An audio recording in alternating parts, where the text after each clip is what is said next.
Estamos de volta com o programa Conexões, hoje conversando sobre o diálogo, com a Juliana Assis, doutora em Linguística e professora da PUC Minas. Então, Juliana, depois do nosso intervalo, vamos retomar aqui nossa conversa. Por que às vezes as pessoas até tentam, mas não há diálogo? Às vezes há muito ruído, sobretudo hoje, né? Às vezes a palavra que alguém usa para dizer algo, o outro entende de outra forma. Por que há tanto ruído que impede, às vezes, o diálogo? Eu falei há pouco de Bakhtin e eu vou trazer um trechinho de um livro que, na verdade, a gente sabe que é do Voloshinov e não do Bakhtin, que é Marxismo e Filosofia da Linguagem, em que ele vai dizer que a palavra é uma via de mão dupla, né? É uma ponte entre mim e o outro. Então, uma determinada palavra não é uma garantia de que o outro, de fato, entenda ou compreenda a minha intenção.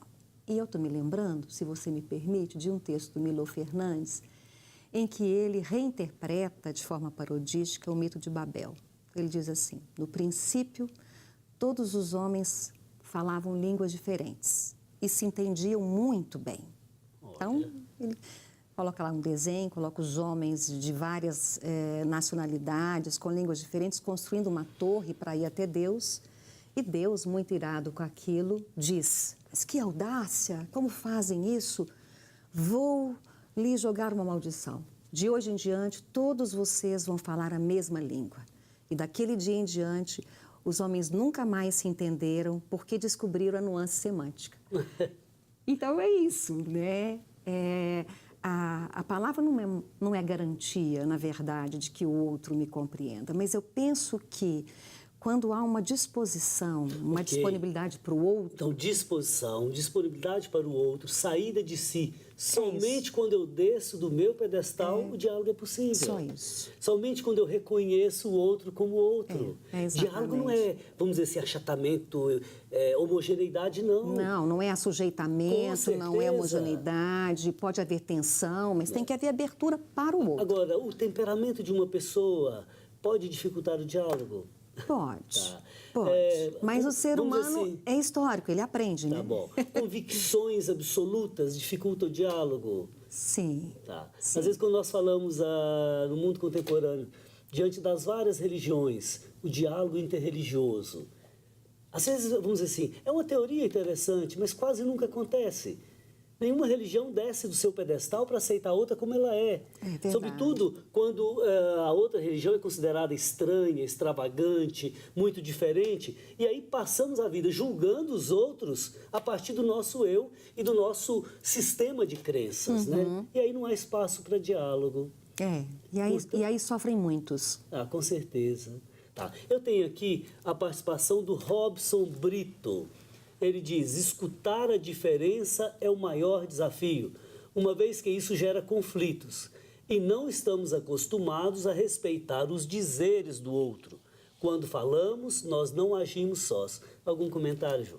Eu acho que ele resumiu um pouco coisas que nós dissemos aqui. Né? Primeiro, quando falamos não estamos sós, porque há um outro. Antes, depois, me escutando. Né? E, em segundo lugar, ele reiterou algo que você, Padre Márcio, também frisou bastante aqui, a necessidade de que a gente se abra ao outro, né? De que saiamos do casulo, né? Senão não há diálogo. Com certeza. E não há crescimento.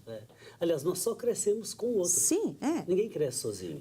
Nós somos sociais. Se queremos um Brasil que cresça, ele tem que ser um Brasil de comunhão, de mãos dadas. De comunhão, e não de um Brasil tolerância, polarizado. de respeito, que não significa assujeitamento, é bom frisar. Com certeza. Bom, Robson Brito, obrigado pela sua participação. Tenho aqui também o Leonan Rocha. Uma pergunta que surgiu no diálogo com um amigo ontem. Quando temos decisões em jogo, qual é o limite do diálogo? Onde entra a hierarquia? Juliana, difícil. Puxa, difícil. Mas se a gente pensa que o diálogo pressupõe o respeito ao outro, a abertura ao outro, eu acho que a gente encontra a medida nessa história, quando há decisão em jogo, né? A decisão, se é do meu amigo, não é minha, né? É dele, né? O que eu posso ser é um canal de escuta né? E, ao mesmo tempo, possibilitar, né, a esse sujeito que vai decidir que ele também se desloque. E pode ser que a decisão seja conjunta. Pode. Muitas vezes pode acontecer. Pode. O problema, que vamos dizer assim, que eu acho que está aqui na pergunta dele, qual é o limite do diálogo? O diálogo não tem limite. Não é abertura tem. permanente. Depois, onde entra a hierarquia? Aí eu acho que é outra relação. Por exemplo, se eu estou na igreja, temos uma hierarquia, eu tenho que escutar em primeiro lugar o meu superior, eu tenho que ouvi-lo.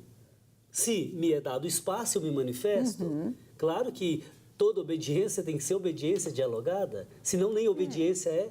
Né? A hierarquia ela é constitutiva de vários espaços sociais, da família, na igreja, isso não significa impossibilidade de diálogo. Com certeza, e hierarquia não é, vamos dizer assim, unilateralidade. Não, não é. Não é imposição. Não, com certeza, são posições. Serviço. Aqui há uma hierarquia.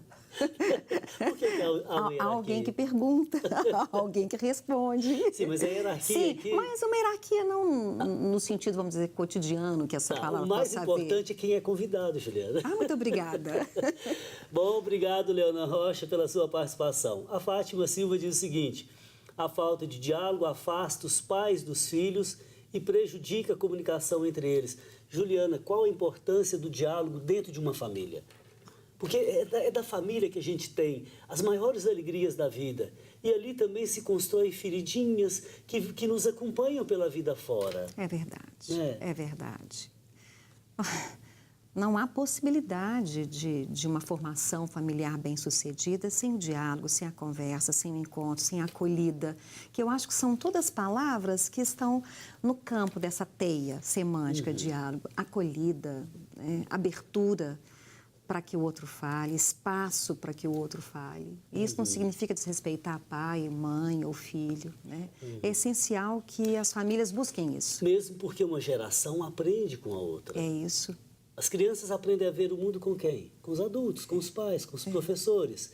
Com o passar do tempo, a cultura vai caminhando e um jovem, ele tem certos domínios que o pai, o avô não tem. Então, aquela geração aprende também com os mais jovens. Felizmente, é a nossa salvação. Daí, vamos dizer assim, existir humano só é possível dialogicamente. Né? Bom, Fátima Silva, obrigado pela sua participação. A Raquel do Carmo diz o seguinte: diálogo pressupõe duas realidades, silêncio e respeito. Sem escuta, vira monólogo. E sem respeito, vira afronta. É isso. Dialogar não significa concordar ou aprovar as opiniões e atitudes do outro, mas sim compreender. Mesmo que as diferenças se façam presentes, a convivência saudável é possível e necessária. João, que tanta coisa bonita aqui, algum comentário?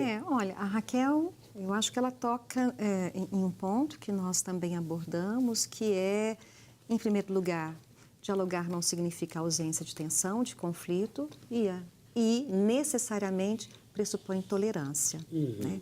Tolerância, compreensão, aceitação ao outro. Né? E não homogeneidade de pensamento. Né? O mundo seria muito chato se fosse assim. Ok, Raquel, obrigado pela sua participação. Aproveito também para agradecer a Cristina Veloso, Elisa Duval, Helenice Pereira e a Sandra Mara, que diz o seguinte: é nas diferenças que nos completamos, é no diálogo que adquirimos sabedoria para aceitar e conviver com elas. É um exercício a ser praticado todos os dias. Mandou bem, hein, Sandra? Muitíssimo obrigado. Juliana, é possível dialogar com o transcendente, com Deus, ou o diálogo humano já nos prepara para essa ascensão espiritual? Você dialoga com Deus? Muito, muito. E para fazer isso eu preciso também estabelecer diálogos internos. E nesses diálogos internos a gente está dialogando com Deus também, no sentido de que é a essência, né? É algo que me coloca lá. Você é a imagem e semelhança dele. Então... Aliás, Santo Agostinho dizia isso, né? Não procure fora, no interior do homem que habita a verdade. Isso. Então, o silêncio é também isso, é a oportunidade. Agora, há muita prática religiosa em que as pessoas projetam o próprio ego ao invés de escutar a palavra. É verdade. Sim. Né? Então, dialogar com Deus, eu acho que é mais escutá-lo do que falar. Bom, falar também, ele está aberto para isso. Vamos ao nosso ping-pong. Eu dou uma Vamos. palavra, você me dá outra. Ixi. Isso, então vamos lá. Interlocutor. Interlocutor. Essencial. Comunicação. Comunicação. Perigoso. Saber escutar. Aprender sempre. Calar-se. É preciso. Dialogar. Vital. O outro. O outro sou eu. Ok, agora na série Pensamentos Conexos, comente, por favor. Dialogar é dizer o que pensamos e suportar o que os outros pensam. Drummond. Não gosto da palavra suportar. Assim, a palavra... Parece pejorativa. Né? Amo Drummond. Embora possa vê-la no outro sentido, eu acho que suportar traz uma carga de valor negativo. Sim, mas... Respeitar. Respeitar. Então, Juliana, muitíssimo obrigado. Foi um prazer ter aqui essa noite. Volte outras vezes. Ai, que com tanta lucidez, com tanta clareza. Obrigada. Boa noite. Não basta o silêncio de fora. É preciso silêncio dentro. E aí, a gente começa a entender a vida, entender o outro. Nada, senão o amor desinteressado, nos desperta para o diálogo. Na próxima semana estaremos de volta com o programa Conexões Espiritualidade e Cotidiano, aqui pela TV Horizonte, emissora da Catedral, Rede de Comunicação Católica. Fraterno abraço.